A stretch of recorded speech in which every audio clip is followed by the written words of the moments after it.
ليه الزحمة اللي في حياتك دي؟ فلان وعلان وزيد وعبيد، كله. ما تخليك مع عالم معينة عارفة قيمتك، خليك مع اللي مقدرك، خليك مع اللي حطك في عينه، مع اللي شارك على راسه، خليك مع اللي عارف قيمتك، خليك مع البني آدم اللي بيقدرك وقت تعبك أكتر ما أنت رايق، خليك مع البني آدم اللي حطك في عينها في مشكلتك قبل ما تكون أنت في نغنغتك. سيبك من الزحمة الكدابة اللي حواليك والدنيا الفاضية دي فاضية، دي دنيا فاضية والله. دي دنيا لو مجرد ان انت تدخل في مشكلة ولا تقابلك حاجة من مشاكل الحياة مش هتلاقي حد من العالم دي. دور وشغل الغربال ونزل كل الحاجات اللي ملهاش لازمة في حياتك دي. خليك مع العالم اللي هتقدرك، مع العالم اللي تخاف عليك، مع العالم اللي شرياك. بيقولوا لي والله، ده بيقولوا لي ان هم بيحبوني والله ومش شايفين الدنيا من غيري يعني. ما هو بيقولوا، ده كلهم بيقولوا. فاكر خلف الله لما كان بيقول لك الدليل قالوا له؟ ما كله بيقول قولوا له قولوا له. الكلام ياما والكلام سهل، الافعال هي اللي بتبين المعادن. وقت المحنه هتعرف من بكى ممن تباكى. وقت محنتك ربنا ما يكتبش عليك محنه، ولا انت كمان هتعرفي مين الحبيب من مين المشاكي كده. فبدل ما تيجي المحنه وتنصدم في العالم اللي حواليك وتعرف ان كله كان بيلعب وكله كان، طب ما انا ابدا افكر واغربل واختبر واشوف الدنيا ليميز الله يعني. هو انا مش لازم يبقى عندي بلوى عشان ان انا اعرف عدو من حبيبي. والله طول الطريق فيه علامات.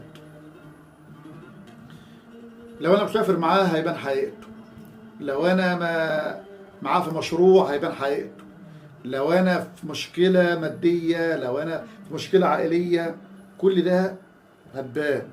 لكن انا لو عاوز اعرف من قبل كده برضه هعرف، لان اللي مشيت لعله هتلاقيه يحور ويدور ويرجع للعله اللي بتاعته. لو بكلمك في بيحبك عشان شغل هتلاقيكوا قاعدين مع بعض مهما بعدت الدنيا واتكلمتوا في اي موضوع يلف ويرجع لموضوع الشغل. اللي بيكلمك في موضوع نسب وكلام من ده وبيحبك اليومين دول عشان، هتلاقيه يلف يلف يلف في 30 موضوع بس يرجع برضه للموضوع اللي هو عاوز. ما ينفعش يروح من غير ما يتكلم فيه.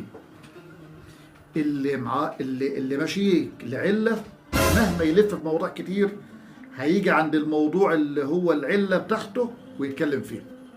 فعشان كده انا بقول لك من غير ما تعرف مطب ولا مشكله انت ممكن تكتشف العالم اللي حواليك ومعادنهم من قبل ولا قدر الله ما تعرف من المصيبه.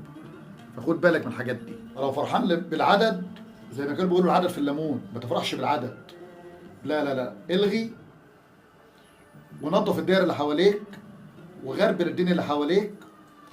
ولو تبقى معاك من الليله دي كلها واحد فقط يكفيك، 2 يكفوك والله العظيم. لو بعد الغربلتك دي والدنيا الزحمه اللي حواليك دي لو ما طلعتش منهم غير بواحد ولا ب2 لا يكفيك. يعني مش شرط العدد، مش شرط الدنيا.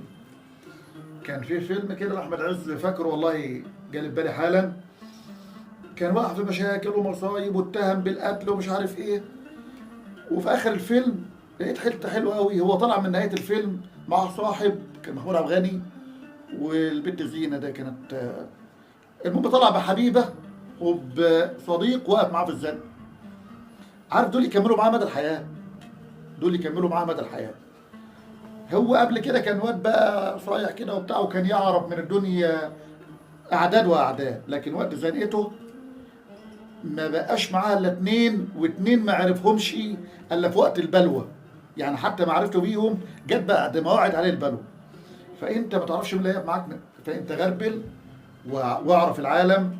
ولو ما طلعتش من الدنيا كلها الا بواحد ولا ب2 وقفوا معاك، يقفوا معاك في زنقاتك في فرحتك يكفيك.